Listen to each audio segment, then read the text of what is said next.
itu kalau mau menjadi hamba Allah yang bertakwa, jalannya pertama dia harus Islam dulu. Untuk masuk Islam dia harus punya iman dulu, mengimani apa yang dibawa oleh Nabi kita. Tidak mungkin orang yang tidak yakin dengan Allah, dengan Nabi kok mau masuk Islam, itu tidak mungkin. Orang yang tidak mau masuk Islam berarti dia tidak punya iman. Orang yang tidak punya iman berarti dia tidak mungkin menjadi hamba Allah yang bertakwa.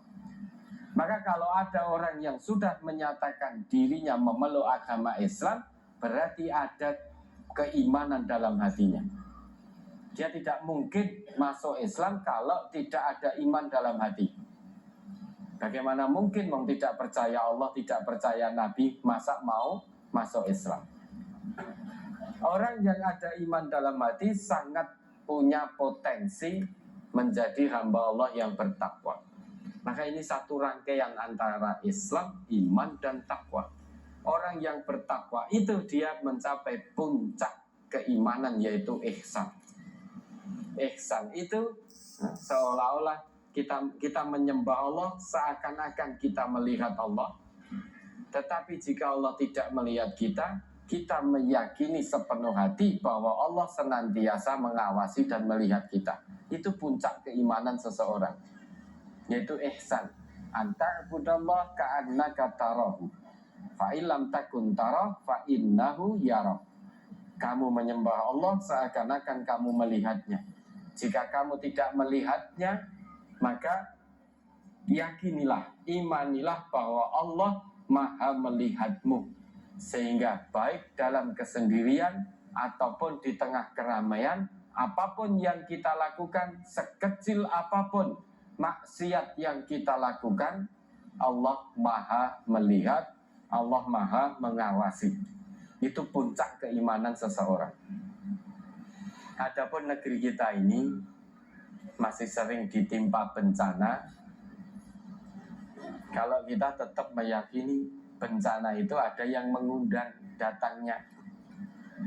Yang mengundang siapa? Kemaksiatan yang mengundang datangnya bencana dalam satu negeri, itu kemaksiatan. Kenapa Allah yang menetapkan itu? Coba dibuka Quran surat Hud ayat 117.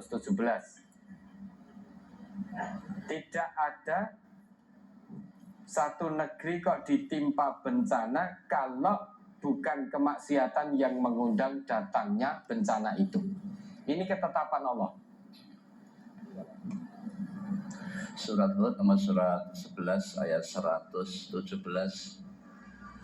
Wa ma kana rabbuka liyuhlikal qura bidzulmin wa ahluha muslihun.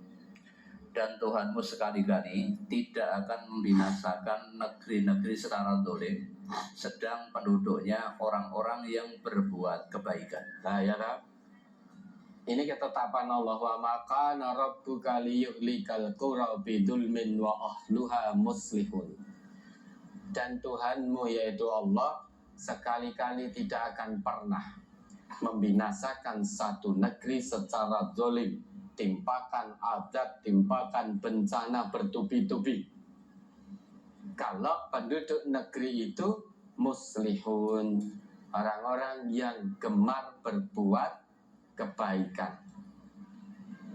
Kalau ada satu negeri penduduknya gemar berbuat kebaikan, gemar berbuat amal soleh, menurut ketetapan Allah bukan azab yang datang, namun apa?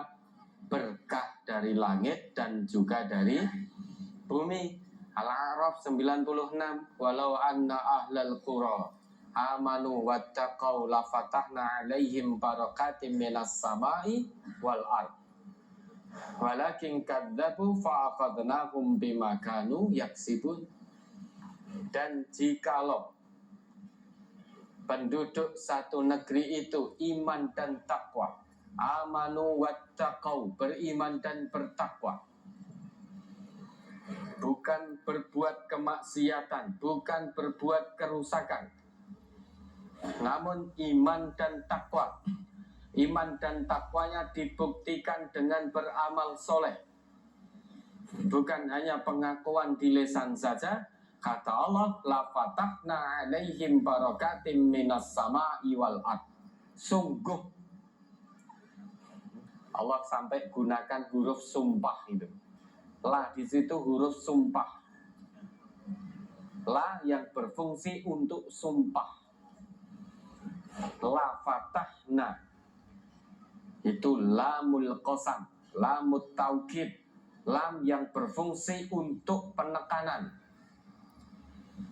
Janji Allah, kalau ada satu negeri penduduknya iman dan takwa, jauh dari kemaksiatan, senantiasa beramal soleh, janji Allah, la fatahna alaihim barakatim minas sama'i wal ard.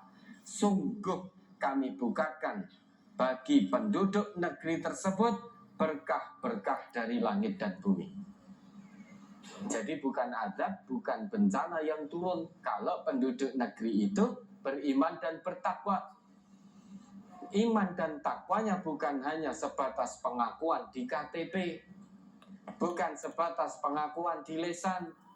Sekalipun di KTP tertulis agama Islam, Islam lagi, dan Islam lagi, Islam kabeh. Tapi kalau tidak dibuktikan dengan amal soleh, maka imannya tidak diakui oleh Allah. Tidak diakui iman yang sodik. Maka yang dibutuhkan keimanan di hadapan Allah, iman yang sodik, bukan iman kadhib. Iman sodik itu pengakuannya dibuktikan dengan amal soleh. Kalau penduduk negeri itu beramal soleh, maka berkah dari langit dan bumi yang akan turun pada negeri itu. Jika masih banyak kemaksiatan-kemaksiatan di negeri itu, diingatkan oleh Allah dengan berbagai macam cobaan dan peringatan, tetap tidak sadar, tetap tidak kembali kepada Allah, maka ingat bisa jadi negeri tersebut dihancurkan oleh Allah sehancur-hancurnya, tanpa bekas, tanpa sisa. Itu ketetapan Allah, dan ketetapan Allah pasti berlaku. Coba Al-Isra ayat 16. Wa idza aradna an nuhlika qaryatan amarna mutrafiha fafasaku fiha fahaqqa 'alaiha al-qawlu fadammarnaha tadmira. Surat Al-Isra nomor 117 ayat 16. Wa idza aradna an nuhlika qaryatan amarna mutrafiha fafasaku fiha fahaqqa 'alaiha al-qawlu fadammarnaha tadmira.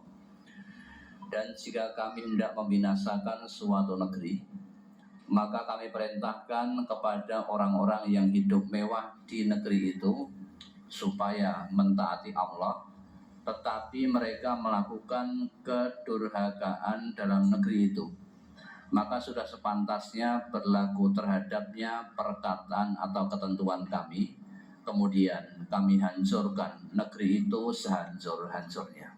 Sudah terlampau banyak negeri-negeri yang dihancurkan oleh Allah dan diabadikan di dalam Al-Quran. Dan ini menjadi salah satu ketetapan Allah yang tidak bisa ditolak oleh siapapun. Kata Allah, wa idza aradna. Ingat, ayat itu Allah buka dengan idza. Idza.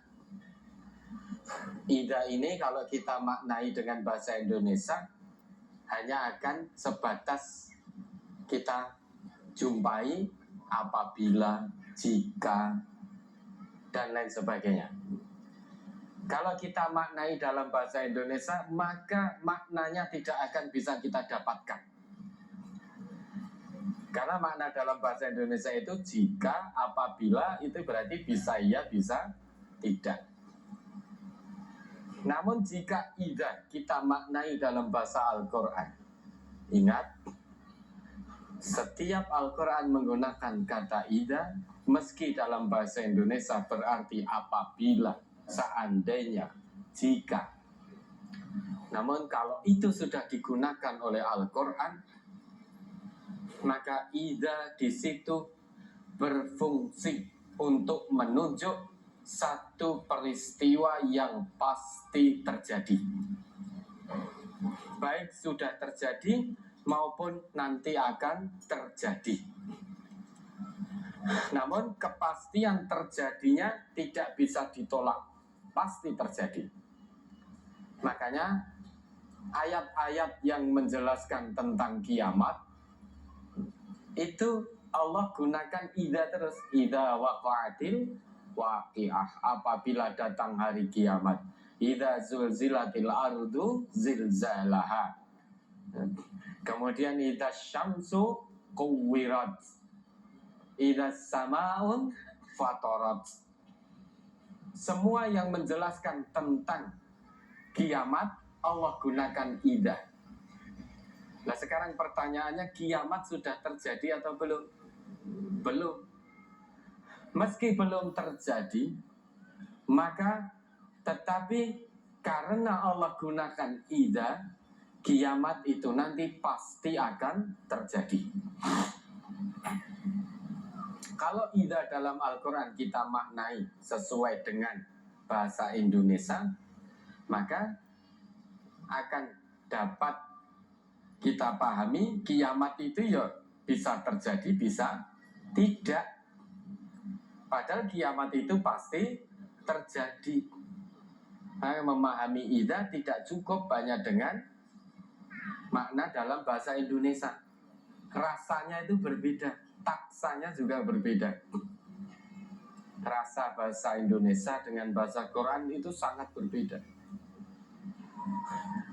Idza kalau sudah digunakan oleh Al-Quran, itu menunjuk pada satu peristiwa yang pasti akan terjadi.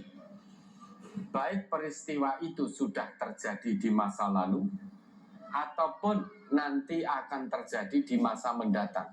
Dan pasti itu terjadi. Dan ayat ini Allah buka dengan idza. Maka bagi orang Arab pada waktu itu yang disapa oleh Al-Quran sangat paham tentang seluk-beluk bahasa Al-Quran. Allah katakan di sini wa idza. Idza di sini berarti pasti terjadi nanti. Wa idza aradna an nuhlika qaryatan, dan jika kami hendak binasakan, hancurkan satu negeri, qaryatan. Qaryah dalam bahasa Arab itu menggunakan bentuknya bentuk nakiroh, bukan ma'rifah, karena di situ tidak ada alif lamnya. Bukan wa idza aradna an nuhlikal qaryata, bukan. Tetapi wa idza aradna an nuhlika qaryatan, tidak ada alif lam di depan kata qaryah, sehingga bunyinya bukan